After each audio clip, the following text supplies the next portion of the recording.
Ayaw ng patulan ng mga kongresista ang patutsada ni Senate President Cheese Escudero na sunod-sunuran lang sila kay Speaker Martin Romualdez. Sabi nila, gawin na lang ng Senado ang kanilang trabaho.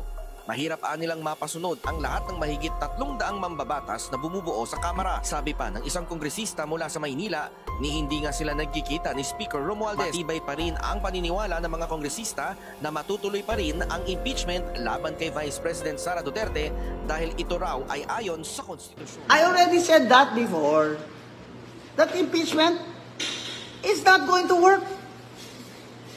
Bakit nyo pa i-impeach si VP Sara? Sabi ko. Sa kadami-dami ng trabaho nyo, kayong mga senador at congressman, lalo na yung mga congressman, kadami-dami ng problema ng bayan, unahin nyo pa talaga ang pagpapatalsik sa Vice President. Sinabi ko na yan noon pa. Ano naman pala ang ebidensya nyo? COA? Nakita ko yung testimony ng COA auditor sa House.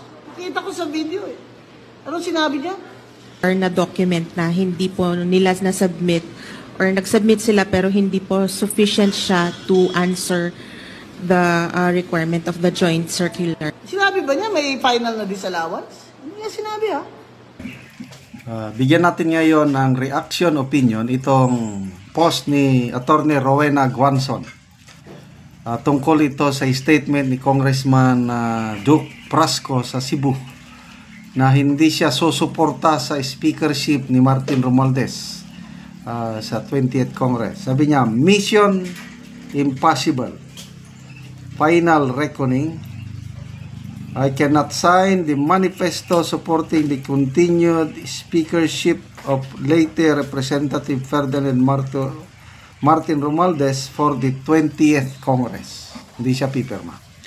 I will issue an official statement in the coming days as to the reason why I did not sign the manifesto of support, Prasco said. Prasco also acknowledged the possible consequence of his decision, saying he expects not to be elected as House Deputy Speaker in the next Congress via Michelle Palaobsanon de Freeman, Cebu. Okay, so ito.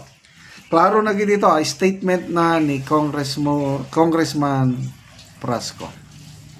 So ang tanong is, bakit niya ginawa ito? Alam niyo sa politika, dapat sa isang politika nakikita niya sa unahan ano ang mga posibleng mangyayari. Yan ang nakikita kong rason. So ano ang mangyayari sa unahan? Baka ito, opinion ko lang ito sabi niya, magbibigay siya ng reason why. Habang wala pa yung reason why, ito yung posibleng dahilan, strategic move kung tawagin. Palubog na ang MV, kung barko pa ito, palubog na ang MV Ferdinand. Dalawang Ferdinand Ferdinand Marcos, Ferdinand Romualdez, palubog na. Kasi after itong midterm election, supposedly yung malakas na presidente, karamihan sa midterm election, maraming nananalo na kandidato nila. Okay, correct me if I'm wrong. Panahon ni Digong, noong 2019 na midterm election, siyam ang nanalong senador. Si then Mayor Inday Sara ang nangampanya. So, kanilang Senate, majority kanila.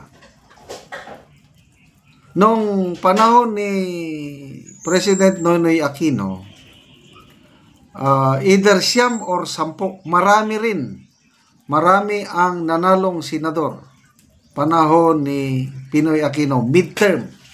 So, ibig sabihin, Pinoy Aquino and Duterte, after midterm election, malakas pa sila. Kahit nga yung kanilang trust or approval rating mataas din. Ang trust approval rating ni dating President Aquino, Noynoy Aquino, 68%. Si PRRD, 88%. Si PBBM, 25% lang. Makikita nyo yung discrepancy sa trust rating midterm. So, yung trust rating na yan ni PBBM is before election. I think March or April yan. So, nag-manifest nung election. Kasi, yung lahat na kandidato niya sa kanyang mismong partido federal, 0, talo lahat. So, anong klaseng presidente ka na mismong partido mo, walang manalo ni isa? Pacquiao, Abalos, Tolentino, wala, 0.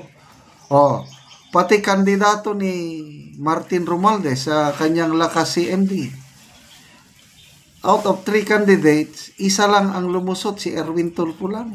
Talo si Abby Binay and Ramon Revilla. So, sino lang nanalo? O yung Nationalist People's Coalition. Lacson, Soto, Lito Lapid. Yeah, panalo lahat. Ibig sabihin, kaya lang ito, they can win as independent candidates. Kahit walang endorsement ni BBM, mananalo yan. Napatunayan na nila. Yan si Lacson, Soto, and Lapid. Si Erwin Tulfo, dahil sa media, talagang malakas na yan. May political base talaga ang mga Tulfo. So, yun na. Baka, nakita na ng Prasco Garcia, baka lesson learned din ito. It's a kiss of death na ngayon ang dumikit kay PBBM at Martin Romualdez. Kaya, ayun, unti-unti nang dumidistansya. Di ba dating ang original na talaga na supporter ng ang original na magkaibigan, Garcia, Frasco, Duterte, sila talaga magkakaibigan. Si BBM parang naidugtong lang dahil sa unity. Kaya lang sinuportahan ng mga taga Cebu si BBM dahil naitandem siya kay BP Sara. Baka itong latest election, nakita nila yung lakas pa rin ng mga Duterte. Nakita nila na ang mga Sugbuhanon, kung sino yung Bisaya na kandidato, doon pa rin sila. Baka ito na, correct me if I'm wrong, these are just my opinion.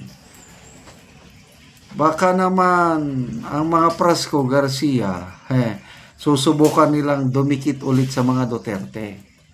Kasi nakikita nila walang ibang malakas na kandidato sa 2028 kundi si BP Inday Sara. Okay? So, consequences, yes.